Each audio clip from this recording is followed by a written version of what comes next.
भारत के 79वें स्वाधीनता दिवस समारोह का आयोजन नया भारत थीम पर आधारित। मुख्य आयोजन स्थल ऐतिहासिक लाल किला। आज का समारोह देश की प्रगति, आत्मनिर्भरता और 2047 तक विकसित भारत के लक्ष्य को दर्शाता है। लाल किले की प्राचीर के ठीक सामने राष्ट्रीय ध्वज को सलामी देने वाली नेशनल फ्लैग गार्ड की टुकड़ी तैनात है, जिसमें थल सेना, नौसेना, वायुसेना और दिल्ली पुलिस के 128 जवान शामिल हैं। विंग कमांडर तरुण डागर इस इंटर सर्विसेज गार्ड और पुलिस गार्ड की कमान संभाल रहे हैं। नेशनल फ्लैग गार्ड में सेना की टुकड़ी का नेतृत्व मेजर प्रकाश सिंह के हाथों में है। नौसेना की टुकड़ी की कमान संभाल रहे हैं लेफ्टिनेंट कमांडर मोहम्मद परवेज और वायुसेना की टुकड़ी की कमान स्क्वाड्रन लीडर वी शरवण संभाल रहे हैं। दिल्ली पुलिस की टुकड़ी का नेतृत्व एडिशनल डीसीपी अभिमन्यु पोसवाल कर रहे हैं। राष्ट्रीय ध्वज को नेशनल फ्लैग गार्ड सलामी देगा।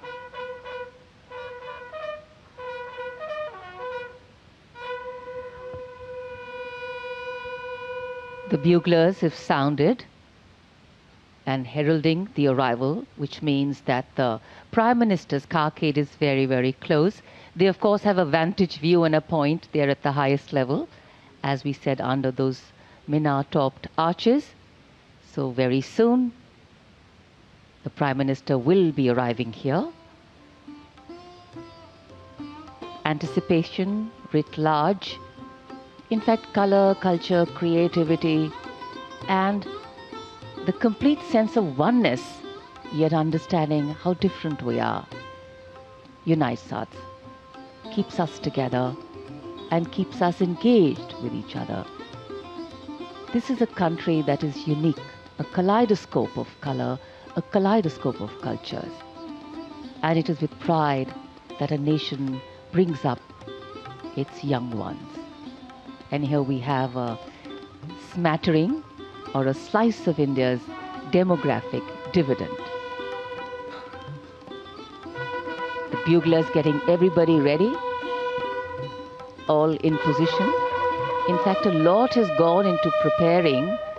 So seems to be blessing the venue. Opportune moment and time. The heavens have held steady so far. The Prime Minister arriving at the first level of the ramparts, Raksha Mantri Shri Rajnath Singh, Raksha Rajya Mantri Shri Sanjay Seth, Chief of Defence Staff General Anil Chauhan, Chief of the Army General Upendra Dwivedi, the Navy Chief Admiral Dinesh K. Tripathi, and the Chief of Air Staff Air Chief Marshal A.B. Singh greet him. Once the Prime Minister is ready to ascend the final level, the GOC Delhi area will conduct him to the dais to hoist the national flag, which will be followed by his address. In fact, when the flag hoisting is done, it will be synchronized with the 21-gun salute by the valiant gunners of the 1721 Field Battery Ceremonial. The ceremonial battery, utilizing the indigenous 105mm light field guns, will be commanded by Major Pavan Singh Shehkawat, and the gun position officer will be Naib Subedar Ashutosh Sarkar. As soon as the national flag is hoisted by the Prime Minister, flower petals will be showered at the venue by two Mi-17 helicopters of the Indian Air Force, one trooping the national flag and the other trooping a flag depicting Operation Sindoor. लाल किले के सामने का पूरा इलाका सर्वधर्म समभाव की अनूठी तस्वीर पेश करता है। लाल किले के ठीक सामने बाईं ओर श्री दिगंबर जैन लाल जी मंदिर, लाल रंग का ये प्राचीन मंदिर, जिसमें पक्षियों का एक अस्पताल भी है। इसी जैन मंदिर के साथ जरा सा आगे बढ़ने पर प्राचीन गौरी शंकर मंदिर है। गौरी शंकर मंदिर और लाल किले के बाईं ओर सामने भोजला पहाड़ी पर ऐतिहासिक लाल पत्थर से बनी जामा मस्जिद, त्याग, बलिदान और श्रद्धा का प्रतीक गुरुद्वारा सीसगंज, जिसके सुनहरे गुंबद दूर से ही चमकते हैं। आजादी का ये महापर्व 140 करोड़ संकल्पों का पर्व है। आजादी का ये पर्व सामूहिक सिद्धियों का गौरव का पल है।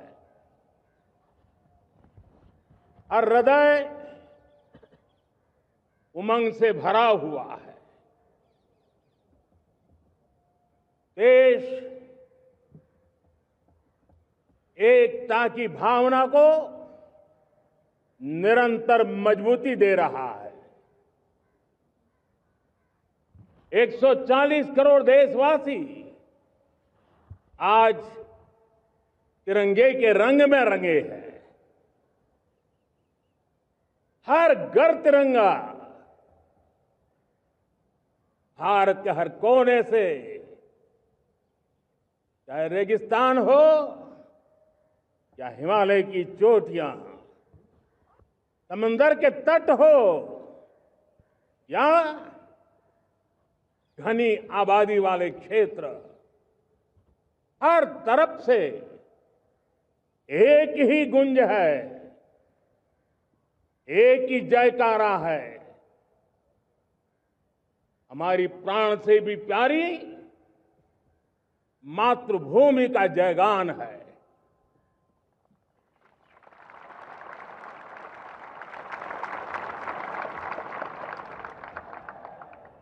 मेरे प्यारे देशवासियों, सन 47 में अनंत संभावनाओं के साथ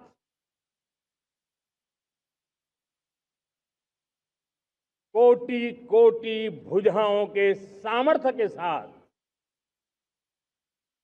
हमारा देश आजाद हुआ। देश की आकांक्षाएं उड़ाने भर रही थी, लेकिन चुनौतियां उससे भी कुछ ज्यादा थी। पूज्य बापू के सिद्धांतों पर चलते हुए संविधान सभा के सदस्यों ने एक बहुत ही महत्वपूर्ण दायित्व निभाया। भारत का संविधान गत 75 वर्ष से एक प्रकाश स्तंभ बन करके हमें मार्ग दिखाता रहा है। भारत के संविधान निर्माता अनेक विद महापुरुष डॉक्टर राजेंद्र प्रसाद, बाबा साहब आंबेडकर,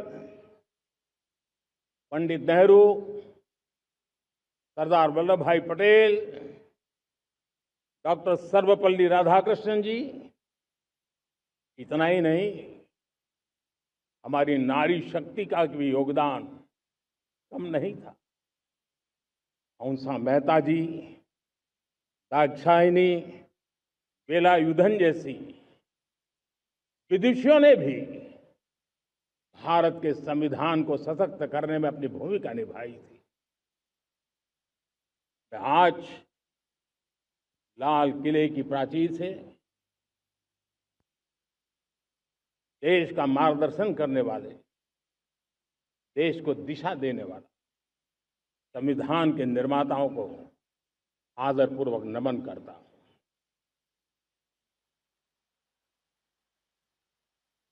मेरे प्यारे देशवासियों, हम आज डॉक्टर श्यामा प्रसाद मुखर्जी की 125वीं जयंती भी मना रहे हैं। डॉक्टर श्यामा प्रसाद मुखर्जी भारत के संविधान के लिए बलिदान देने वाले देश के पहले महापुरुष थे। संविधान के लिए बलिदान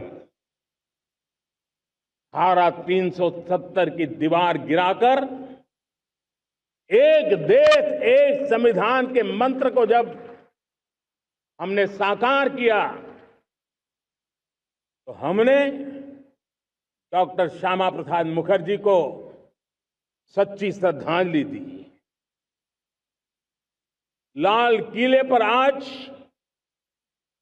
कई विशेष महानुभाव उपस्थित हैं। दूर सुदूर गांव के पंचायतों के सदस्य हैं, ड्रोन दीदी के प्रतिनिधि हैं, लखपति दीदी की प्रतिनिधि हैं, खेल जगत से जुड़े लोग हैं, राष्ट्र जीवन में कुछ न कुछ देने वाले यहां महानुभाव उपस्थित हैं। एक प्रकार से यहां मेरी आंखों के सामने मैं लघु भारत के दर्शन कर रहा हूं और टेक्नोलॉजी के माध्यम से विशाल भारत के साथ भी आज लाल किला जुड़ा हुआ है। मैं आजादी के इस महापर्व पर देशवासियों का, विश्व भर में फैलाए हुए भारत प्रेमियों का, हमारे मित्रों का हृदय से बहुत बहुत अभिनंदन करता हूं।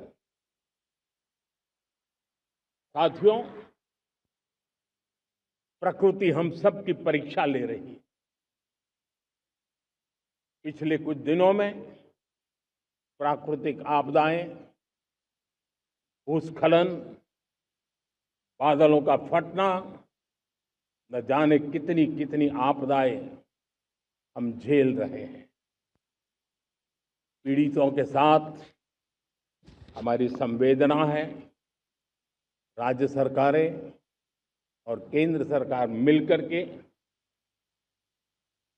बचाव के काम, राहत के काम, पुनर्वसन के काम में पूरी शक्ति से जुटे हुए हैं। साथियों, आज 15 अगस्त का एक विशेष महत्व भी मैं देख रहा। मुझे बहुत गर्व हो रहा है। आज मुझे लाल किले की प्राचीर से ऑपरेशन सिंदूर के वीर जाबाजों को सैल्यूट करने का अवसर मिला है।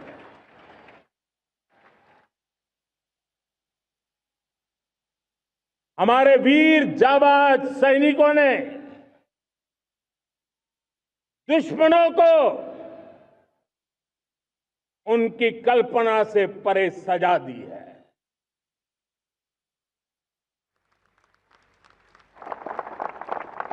और इस अपील को पहलगाम में सीमा पार से आतंकियों ने आकर के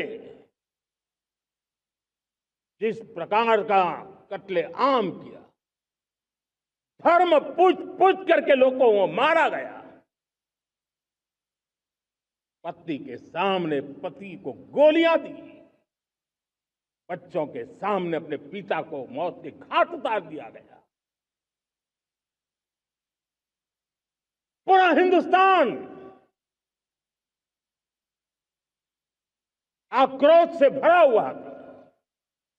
पूरा विश्व भी इस प्रकार से संहार से चौंक गया था। मेरे प्यारे देशवासियों, ऑपरेशन सिंदूर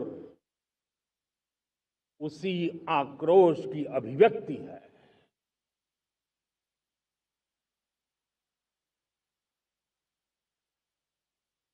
बाईस तारीख के बाद हमने हमारे सेना को खुली छूट दे दी। रणनीति वो तय करे, लक्ष्य वो तय करे, समय भी वो चुने। और हमारी सेना ने वो करके दिखाया जो कई दशकों तक कभी हुआ नहीं था। सैकड़ों किलोमीटर दुश्मन की धरती पर घुस करके आतंकी हेडक्वार्टर्स को मिट्टी में मिला दिया, आतंकी इमारतों को खंडहर बना दिया।